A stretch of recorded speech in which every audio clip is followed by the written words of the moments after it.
The Act 1 story for episode Heresy is officially out, and for me, complete.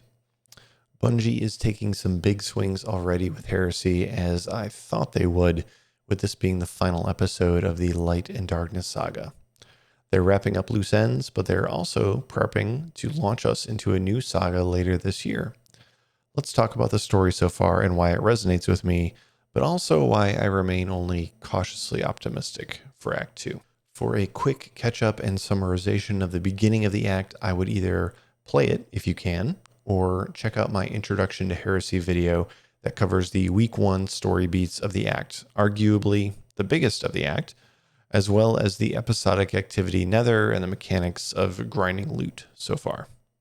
After the revelations of the first week's story, we're left pretty blindsided and, well, angry about the outcome. With Eris gone, our Guardian is tasked with seeking revenge on the Vanguard's behalf. However, even in the midst of the rage of the situation, the reality is that there is more going on under the skin of the Dreadnought, and even more mystery tied to the Hive God throne worlds. Week 2 sent us to Savathun's throne world, after Sloane is tipped off to a possible anchor incursion that needs to be dealt with. These anchors, at least as far as I can tell, are how Oryx originally tied his throne world to the Dreadnought. The throne world itself is something like the Ascendant Plane, so tying it to a physical object, such as his ship, is a serious undertaking, one that requires a great deal of power, the aversion anchors.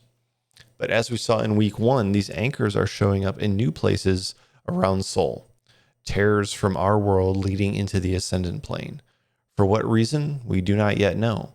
But I think we can agree that this type of development is generally bad for us, as it signals the possibility of our world getting essentially turned inside out, swallowed up by the Ascendant Plane. So off to Savathun's throne world we go to learn a bit about this new anchor appearance.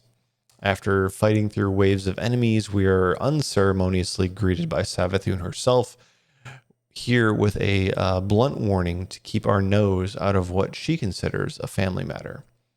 She also, in case you aren't a reader of lore or other text in-game, reminds us that she is now reunited with her ghost, Amaru.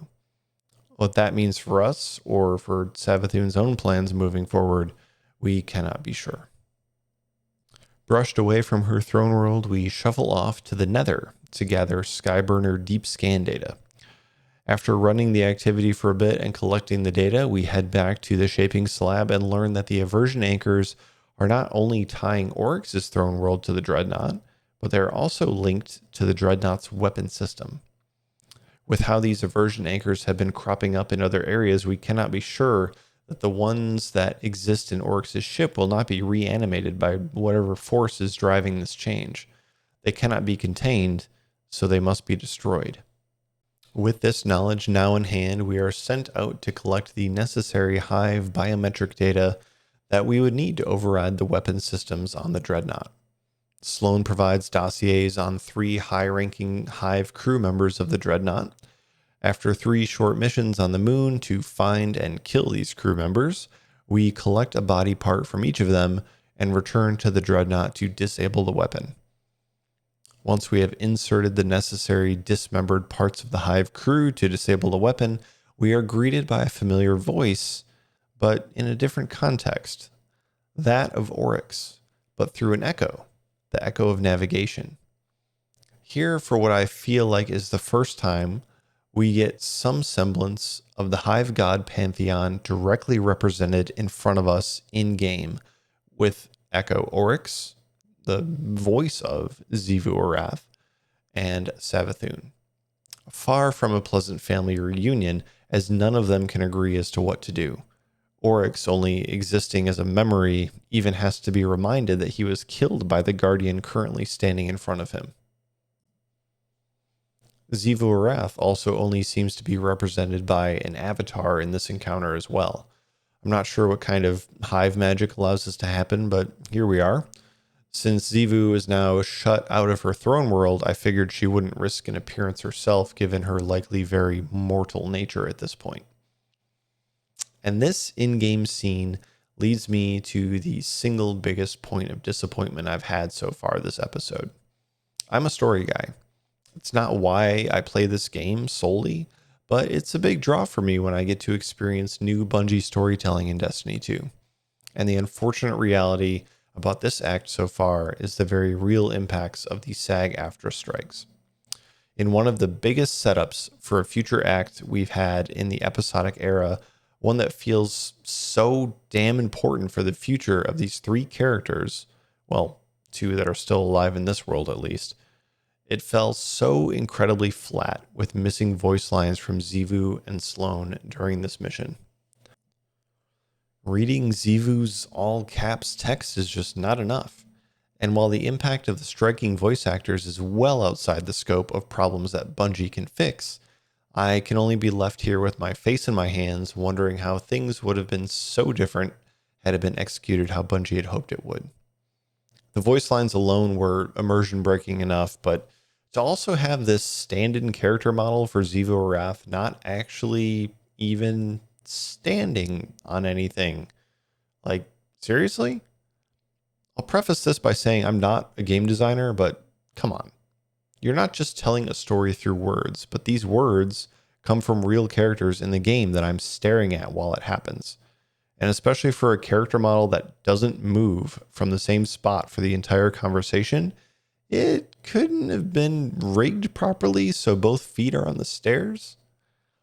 Bungie needed a token character to stand here to represent Xivu, and that's what we got. No more, no less. It's a tough spot for them. There's no telling at this point when the SAG-AFTRA strike for voice actors in video games will end, and how much impact it has had thus far on the Destiny 2 product coming out in Heresy. I'm assuming this will be the new normal for the episode, and here's to hoping for sunnier skies ahead into Frontiers. All right. Well, after this encounter on the Dreadnought, we realize that a civil war of the Hive Gods is brewing. Drifter has left us, overcome by his grief due to the loss of Moondust, and here we are, continuing to fight the Taken and uncover the secrets of this Echo that has somehow found Oryx. All in all, it's been an impressive Act 1. Probably the most enticing kickoff to an episode we've had of the three. And all it took was the slaying of a beloved character in the franchise. Although, as we are all hoping and theorizing, we are far from saying our final goodbyes to Eris, at least for now.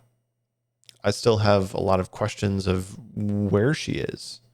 Does she get her own throne world, even if she's not technically a Hive God anymore? Is she in Xivu Arath's, since Eris was the one to banish her from there? I'm hoping we get answers to these things. The Hive have a storied history in the Destiny franchise, and it seems like a very strong foot to both close on the Light and Dark saga as well as to lead us off onto new adventures later this year. But before we can get anything new that awaits us, we need to discover how this sibling showdown shakes out. I'm looking forward to covering that here on my channel in the coming weeks, and I hope you are too. I'm Tactical Fork. Thank you for watching, and I will see you in the next one.